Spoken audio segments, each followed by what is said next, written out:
Això permetria que hi hagués un sistema molt semblant al que succeeix per a les empreses, amb el concurs de creditors. Suposaria el mateix, un sistema de liquidació ordenada dels deutes de les famílies, sempre vinculat a l'habitatge habitual, no qualsevol deute, sinó deutes derivats de l'adquisició de l'habitatge, i que suposés aquesta liquidació ordenada que al final,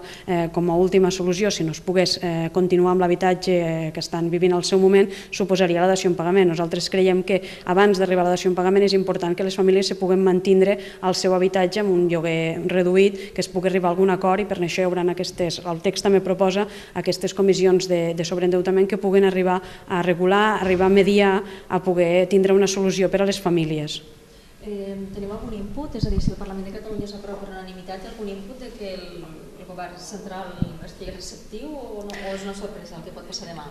Continua sent una sorpresa i tenim l'esperança que ho aproven, però jo diria que des del Partit Popular a dia d'avui creiem que no estan d'acord amb aquesta proposta, tot i que el Partit Popular de Catalunya sí que ho va aprovar al seu moment.